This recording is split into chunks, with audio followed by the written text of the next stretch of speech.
नमो नमः। न नित्यं लभते दुखम न नित्यं लभते सुखम, सुख दुखे मनुष्याणाम चक्रवत परिवर्ततः।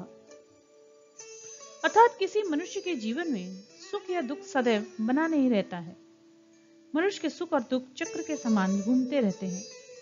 जैसे किसी वाहन के पहिए में जो भाग ऊपर होता है वही नीचे और नीचे वाला भाग ऊपर आता जाता रहता है, वैसे यह सुख और दुख भी जीवन के अविभाज्य अंग और परिवर्तनशील हैं, जो धूप और छाया की भांति आते जाते रहते हैं।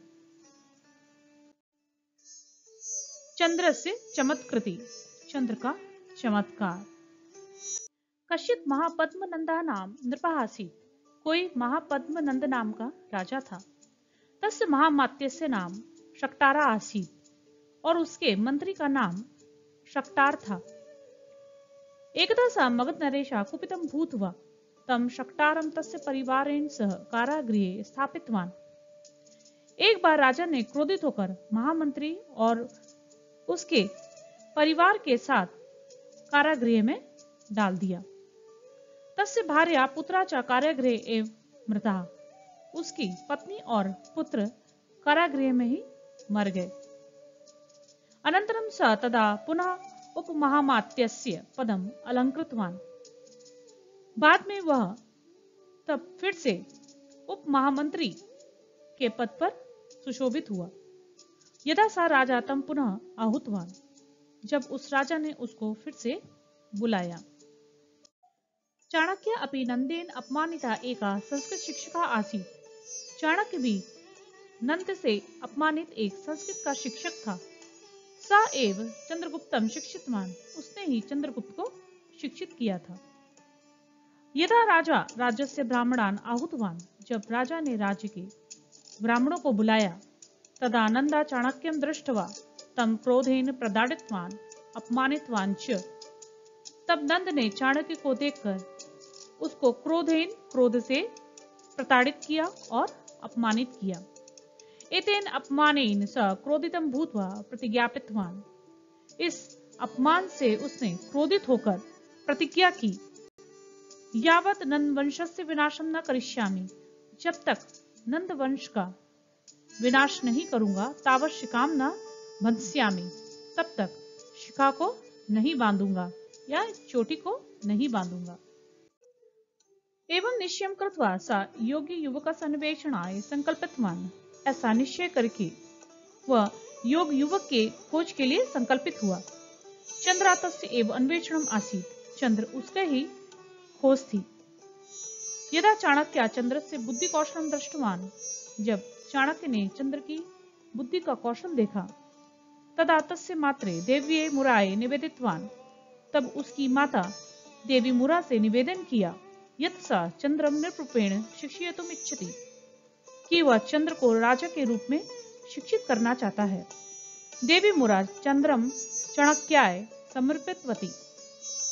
देवी मुरा ने चंद्र को चाणक्य के लिए समर्पित किया या उसको चाणक्य को सौंप दिया। एकदा सा चंद्र शक्तारेण सह राजसभाम गतवान। एक बार वह चंद्र शक्तार के साथ राजसभा में गया।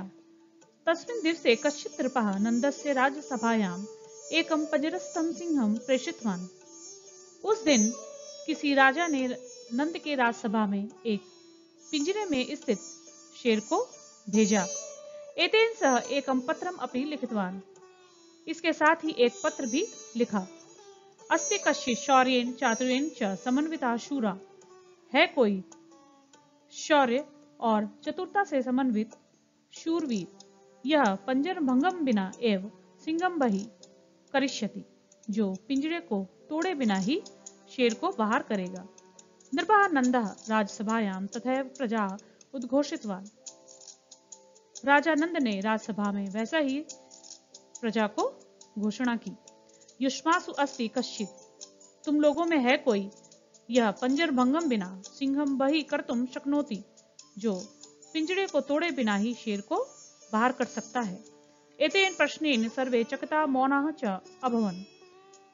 इस प्रश्न से सभी चकित और मौन हो गए। क्षणमंतरेण बालकः चंद्रा उत्तरत्वान।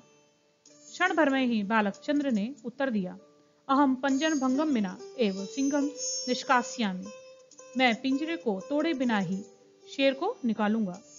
सर्वे तम हर्षेण दृष्टवंता, सभी उसको प्रसन्नतापूर्वक देखने लगे। अनंतरम स पंजरस समीपम गतवान, इसके बाद वह पिंजरे के पास में गया। इंधनानि पंजरम परिता ज्वालितवान च, ईंधन को पिंजरे के चारों तरफ रखकर और जला दिया। अग्नितापेन मध्वाधारेण निर्मिता सिंह द्रवितवान, अग्नि के ताप से मोम से बना हुआ सिंह पिघल गया। पंजरात बहिच आगतवान, और पिंजरे से बाहर आ गया। सभासदा आश्चर्येण हर्षेण साधु साधु इति उक्तवंता, सभासद आश्चर्यपूर्वक और प्रसन्नतापूर्वक साधु साधु ऐसा कहने लगे। चंद्रस्य बुद्धि कला सर्वान आकृष्टवत्या, चंद्र की बुद्धि कला ने सभी लोगों को आकृष्ट किया। नंदा अपि तस्य कौशलम प्रशंसितवान उपहारम च दत्तवान, नंद ने भी उसके कौशल की प्रशंसा की और उपहार दिया। भारतस्य इतिहासे एषा चंद्रगुप्त मौर्य इति नाम्ना प्रसिद्धिं प्राप्तवान, भारत के इतिहास में इस चंद्रगुप्त मौर्य इस नाम से प्रसिद्धि प्राप्त की।